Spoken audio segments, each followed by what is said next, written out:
Hello everyone, Mike here with ultrabookreview.com, and today we're having a look at the Asus Zenbook UX32A.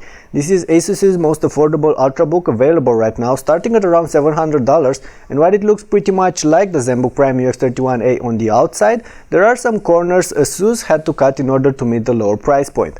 This clip will tell you more about those and will help you decide whether the Zenbook UX32A is the ultrabook you've been looking for or not.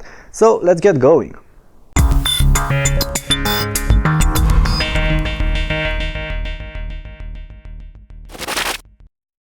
Alright, we're going to start of course by taking a look at the exterior. Like I already mentioned, the Asus UX32A looks a lot like the premium Asus Zenbook Prime, bundling the same design and overall shape, but appearances are misleading and in reality there are some slight differences between the two. First of all, the Asus UX32A no longer sports a unibody design but offers an aluminum outer shell with a plastic aluminum composite inner frame. As a result, the laptop does not feel just as sturdy as the Prime and bends a bit when squeezed harder, but it's still fairly solid overall. The UX32A is also a tad thicker and heavier than the UX31A, weighing about 3.2 pounds and measuring just 0.7 inches in thickness, but the differences are so small you'll barely see them even when having the two laptops side by side.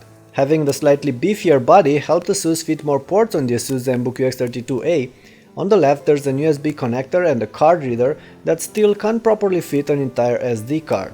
On the right you now find the DC in, two more USB ports, a full-size HDMI, a mini VGA port, the headphone and microphone jack and a tiny status LED. There's still no Ethernet and full-size VGA, but Asus offers adapters for those, and the extra USB and proper HDMI connectors are definitely appreciated. Flipping the laptop upside down, you'll notice a clean underbelly with some cooling grills on top and two speakers carved on the sides. You can't easily access the internals, but it's not really that complicated either. You'll have to get rid of about a dozen Torx screws and then you'll be able to access the memory and the storage drive, and you'll be able to upgrade them, but more about those a bit later. Lifting the lid cover, you'll notice a rather familiar interior, the only thing that this laptop has and the Prime didn't, being a small hard drive LED indicator on the top right side. Beside that, there's the same large palm rest, the same keyboard and trackpad. We're not going to focus on those that much, but they are fairly good overall. Not as good as you can find on the HP or Lenovo Ultrabooks, but still alright. The chiclet style keyboard is accurate and the keys offer good feedback, although they feel just a bit wobbly. The keyboard is also backlit and you can adjust the intensity using the F3 and F4 keys. Of course, the power button is still integrated within the keyboard, so you'll have to get used to that when looking for that delete key, and the arrow keys are still tiny, but I think you'll be fine with this in time. As for the trackpad, it's large, smooth and most of the time accurate. It can get all crazy and jumpy from time to time, and it can sometimes miss a couple of gestures, but it's better than what we've seen on older Zenbooks or even on many of the other ultra-portable laptops. All in all, the UX32A is a sleek looking ultrabook, and while in reality it is a bit thicker and heavier than the average 13-incher in its class, I doubt you'll ever be troubled by that. As for the screen, you won't find that gorgeous IPS Full HD panel that comes with the Zenbook Prime on the UX32A, but it's not a bad one either.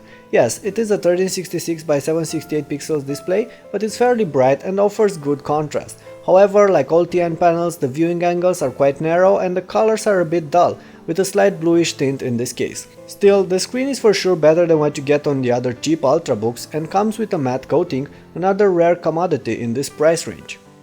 With those aside, let's have a look at what you'll get inside the UX32A Zenbook. Our test unit is the base config, the cheapest one you'll be able to find in stores. It packs an Intel Core i3-3367M processor, 4GB of RAM and hybrid storage, plus Windows 7 Home Premium as the OS.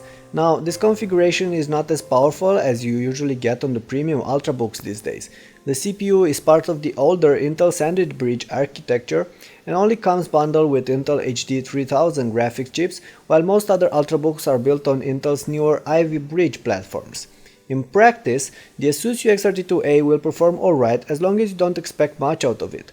The Core i3 processor will quickly show its limits when dealing with heavy multitasking or complex programs, and the hybrid storage with a 24GB SSD and a 500GB hard drive adds its share of sluggishness as well.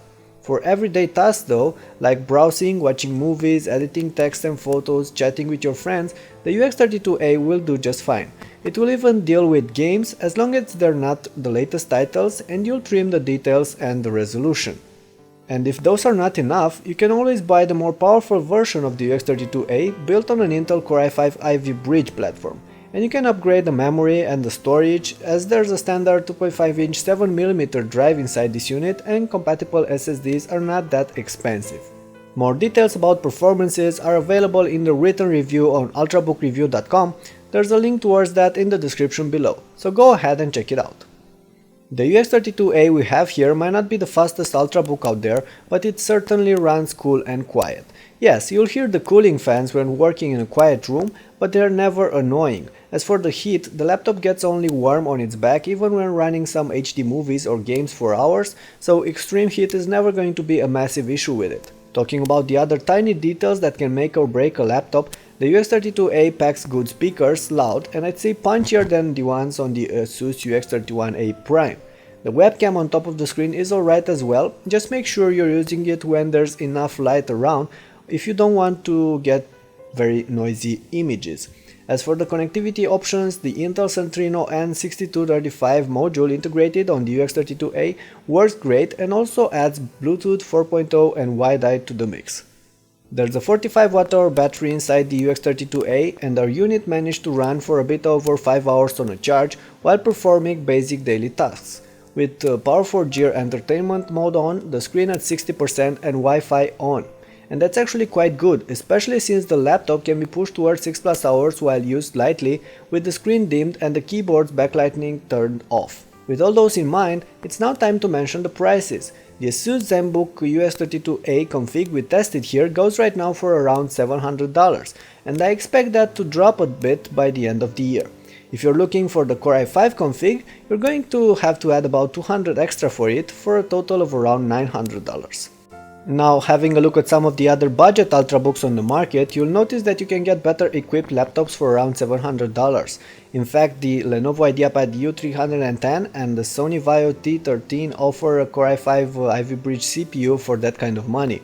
But those are slightly bulkier and heavier, plus don't look as good as this Zenbook. So in the end, it's up to you. If you like the Asus Zenbooks but don't feel like dropping more than $1,000 for the UX31A Zenbook Prime, the UX32A is still an interesting offer, although it lacks the IPS screen and packs lower hardware. Still, I for one would stay away from the cheaper Core i3 configuration and hope that Asus will make the Ivy Bridge option more affordable in the next months. At about $800, I'd advise you to go for it, but $900 is a bit too much. However, if you're just after a bargain laptop and only expect to use it for casual tasks, the cheaper Asus UX32A will do. But for $700, I'd lean more towards the Lenovo IdeaPad U310 though.